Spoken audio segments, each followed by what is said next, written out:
Hello, TTI family.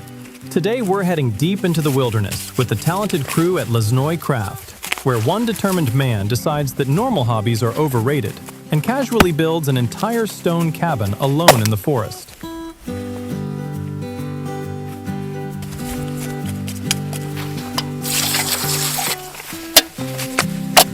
The project begins the old-school way, hard labor. Using nothing more than basic hand tools, Misha clears away the topsoil until he reaches dense, compact ground strong enough to support the future cabin. Once the ground is prepared, massive flat stones are carefully placed to create the foundation. This ancient rubble trench method has been trusted for centuries, and honestly, after watching this process, you start wondering if modern builders are just making things complicated on purpose. Every stone is positioned like a giant puzzle piece, creating a base tough enough to survive storms, snow, and probably a zombie apocalypse.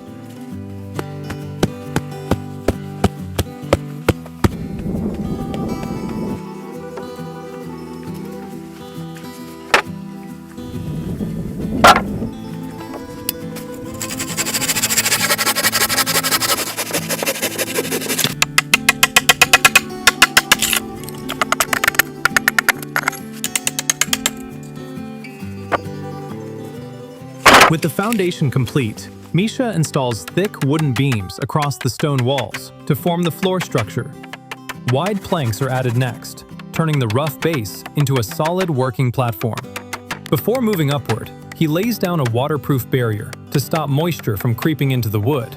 Because apparently, even forest cabins need better moisture protection than most apartments.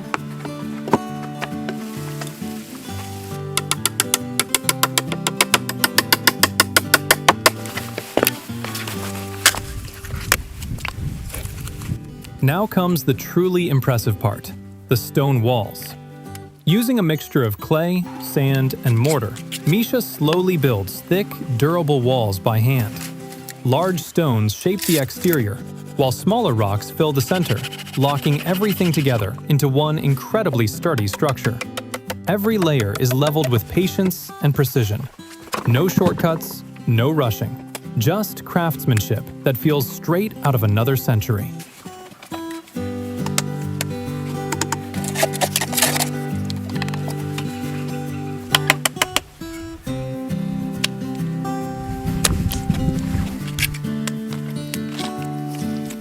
As the walls rise, Misha begins constructing the roof trusses, carefully assembling each wooden frame by hand before lifting them into place alone. Which, honestly, feels like the kind of thing that should require at least 3 people and 1 motivational speech. Somehow, he makes it look calm and controlled. The cabin truly comes alive once the clay stove and chimney are installed, transforming the small stone shelter into a warm refuge against the brutal winter outside.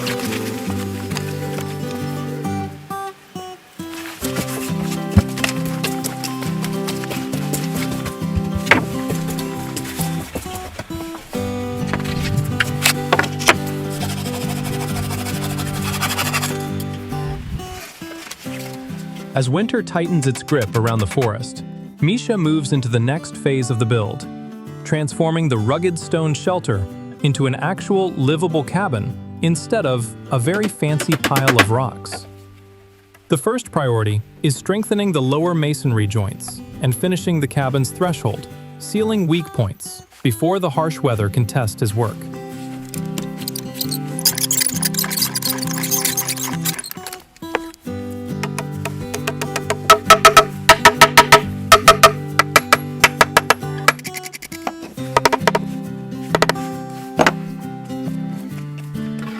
Not long after, fresh lumber starts arriving at the site, carried piece by piece through the snowy woods.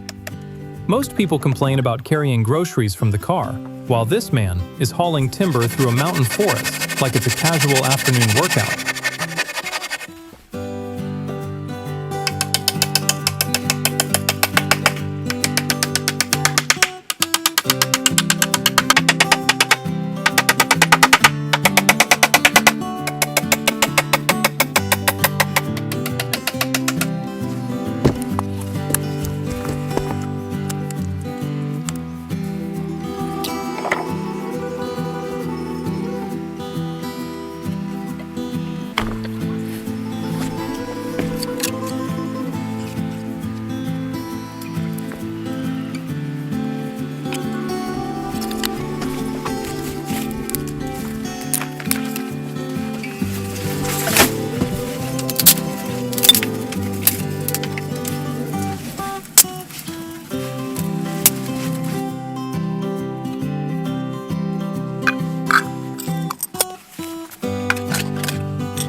Next comes the window construction. Using small pine sections, Misha carefully crafts each frame by hand, carving grooves for the glass panes with incredible patience. Tiny metal hinges are attached one by one, and every movement is checked twice to make sure the windows open smoothly. It's the kind of precision that makes you realize why old craftsmen survived for centuries without needing a customer support hotline.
door building process follows the same level of detail.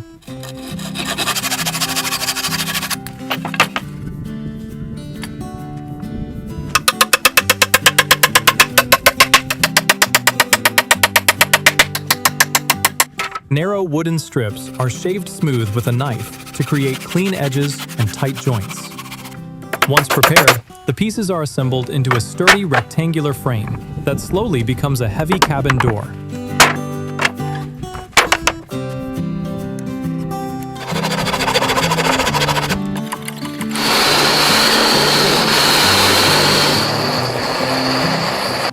To strengthen the surface, Misha adds a decorative layer of darker charred wood, using the ancient Shosugiban method.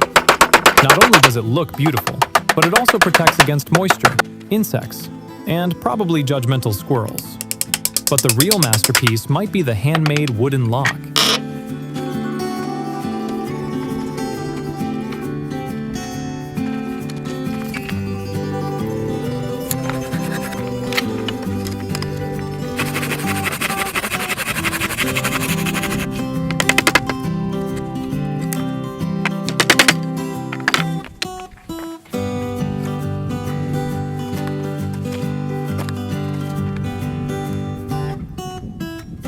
Instead of buying modern hardware, Misha creates an entirely wooden locking mechanism from scratch. Carefully angled cuts allow the parts to rotate and slide into place smoothly, while carved guide brackets keep the locking bar aligned. It's simple, clever, and somehow more satisfying than any smart lock app could ever be.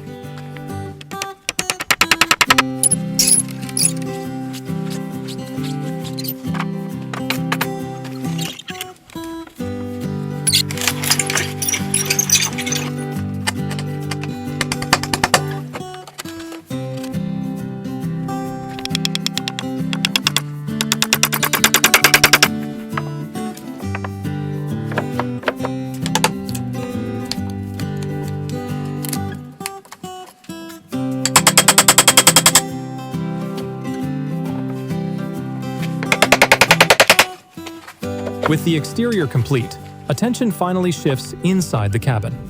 Using thick pine beams, Misha builds a sturdy wooden bed, positioned beneath the large window beside the stone wall. The uneven, natural textures of the wood give the interior a warm, rustic feeling that no furniture showroom could fake.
Soon after, he crafts a small table using only basic hand tools, a hammer, chisel, and pull saw.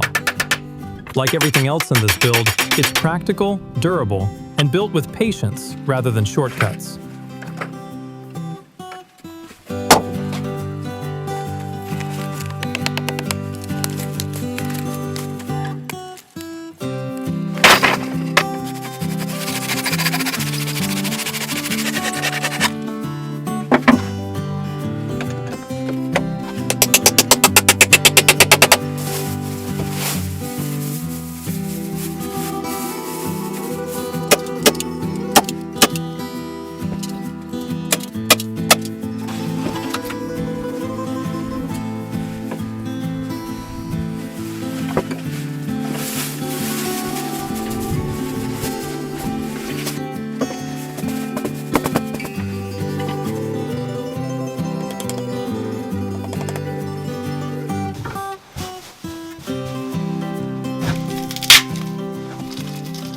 And finally comes the reward, cooking inside the completed cabin.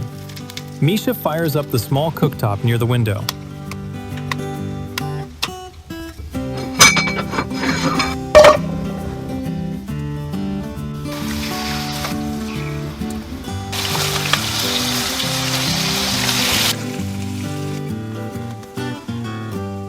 And soon, onions begin sizzling in a pan, filling the stone house with warmth and the smell of a proper forest meal. Honestly, after watching all this hard work, even fried onions start looking Michelin star worthy.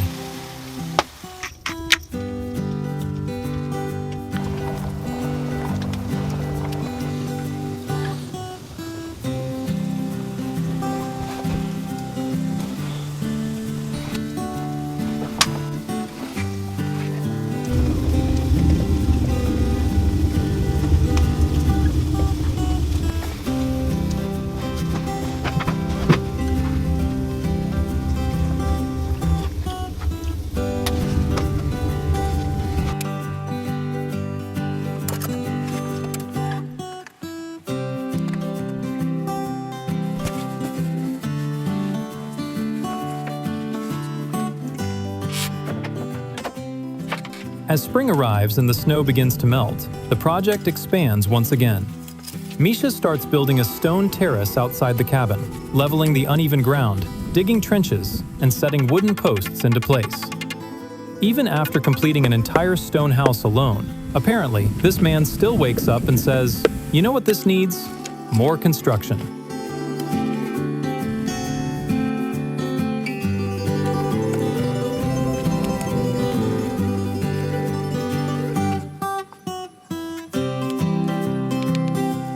This simple wooden guide now marks the outline for the next stage of stonework, and Misha immediately gets back to work, like a man who genuinely believes weekends are a myth.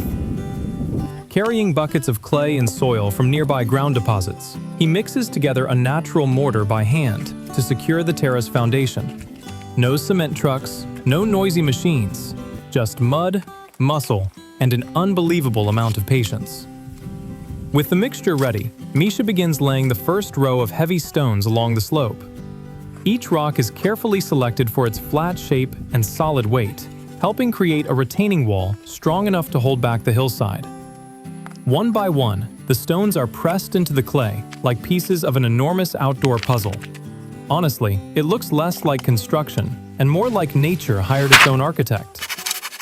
As the wall slowly rises, he works around existing tree trunks instead of removing them, allowing the forest itself to remain part of the design. That detail alone says a lot about the project. This isn't about conquering nature, it's about blending into it without making the trees file complaints.